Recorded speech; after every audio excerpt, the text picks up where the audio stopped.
Okay, so here's the review. Wait, that's so cute! This is me, after 4 months of working on a silk painting, showing my sister the finished piece for the first time. But how did we get here exactly? To answer that, we need to go back to the beginning.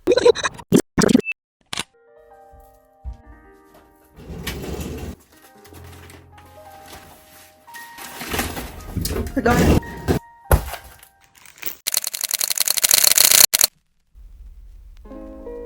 I think a lot of kids with immigrant parents can relate when I say language barriers can be a pain, especially when you're living with someone who speaks mainly a different language than you. Nothing like trying to explain to your mom that the video she saw on Facebook of the people saving the giraffe off a cliff is actually AI in broken Viet.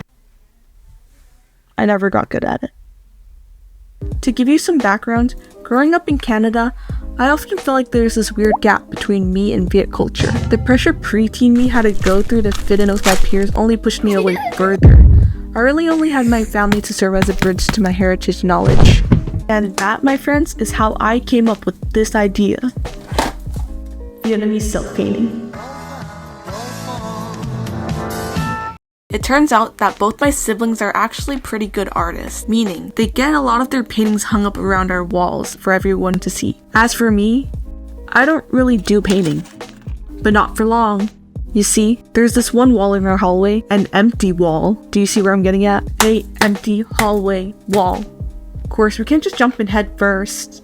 So let's learn some stuff about silk painting in Vietnam. Art. It's a way to connect with other people who don't speak the same language as you. With Vietnamese silk painting dating back centuries, it's a combination of techniques from China and Japan with a twist of Vietnamese culture, as it was believed to be originated in the reign of Lai Dynasty and Tran Dynasty. Now, silk paintings are attributed to Nguyen Van Chan, who made it popular in the 1930s.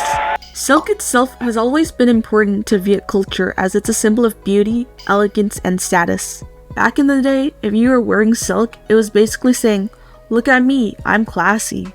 There are 3 main types of silk paintings: landscapes, portraits, and mythological/historical. Did I think I could master an ancient art form in a few months? Yes. But did I also get humbled? Also yes. Anyways, I chose portraits. I mean, how hard could it be, right? This is the image I picked to base my painting off of. The one in the middle is me, and the 2 beside me are Thing 1 and Thing 2. Just kidding, they're my older sisters. I chose this one solely on the fact that it's one of my favorite childhood photos. Somehow, we didn't have a lot of just the 3 of us in them. And if we did, let's just say I had a bit of an attitude when I was younger. Also, I think the flu shot band-aid makes it a tad bit funnier.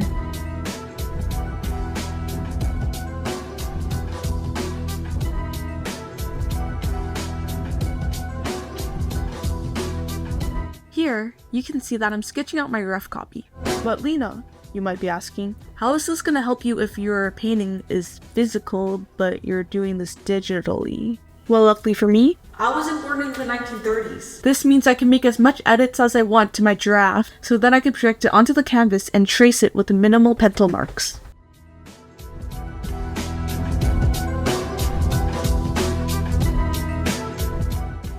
If you'd see, this is my drawing tablet I got last year. Here's the laptop. I think I got a lot done so far. Yeah. And with that, the sketch is done. Just got back from my part-timer, and we finally got our silk. Let's unwrap it. Okay, just wait. No idea if this is the right silk, but really transparent. I guess we'll have to just test it out and see. Not quite sure how I lost the audio to these clips, but basically, I'm just over at Walmart buying my canvas.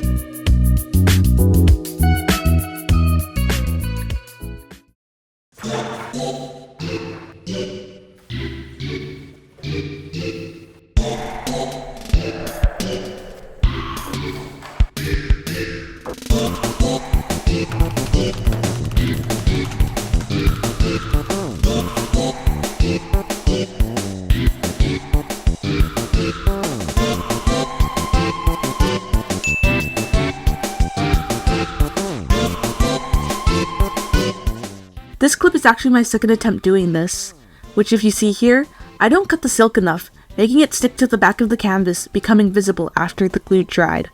Which means this isn't the actual canvas I used. But for the sake of the video, yes it is.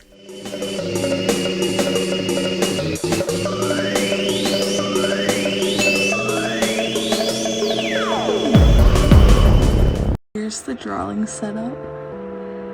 Yes, it's on a bunch of presents, but I think it's pretty innovative, and watch this.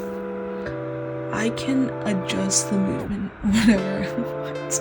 And there's the lens cap for my projector. While sketching, I made sure to get as much accurate lines as I could, putting my hand over where I drew to see it on its own. This is a crucial part of getting good line art when the time comes.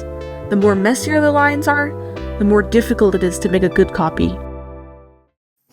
And boom, 3 hours of line art done, because no one wants to see that.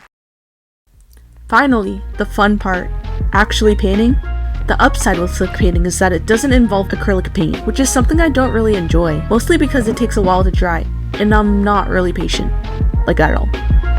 So when it came to add gold leaf to my painting, yeah. Luckily for me, even though some of the pieces that I wanted to keep flew off, I was able to fix it.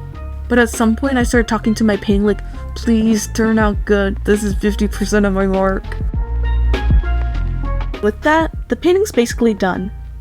Wait, I took some fabric we had laying around, cut it, and Mod Podged it back onto the silk, making it more sturdy and less transparent. Now we're done painting. Let's just hope no one needed that fabric for anything though. So, is it a little too late to say that I've never made a frame before? I mean, I know I'm able to attempt some ancient art techniques, so why not this? Plus, I got a lot of reliable resources to look off of. TikTok. Here's how to make a floating frame. Let's build a large frame. Let's build a floating frame. Floating frame. Floating frame. Floating frame. I've only been to a hardware store a handful of times, so walking in, I was kind of lost. But with a bit of wandering and talking to staff, I managed to buy wood glue and 3 feet of wood. Wait, 3 feet? Oh, that's not. At that point, I did a walk of shame back to the hardware store and bought the rest of the wood. Now that I've got all the materials, I roll up my sleeves and get to work. What? There's no shame in asking your dad for help. I mean, I've never even touched a saw before, what do you expect?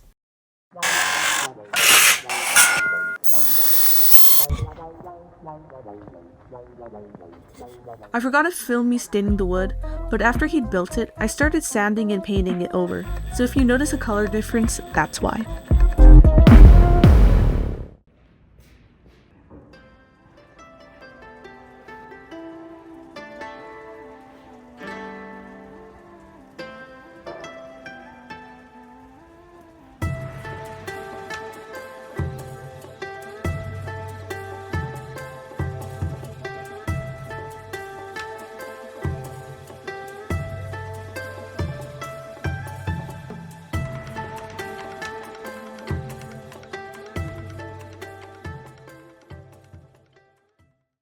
I really enjoyed the process of making it, and I hope you liked watching.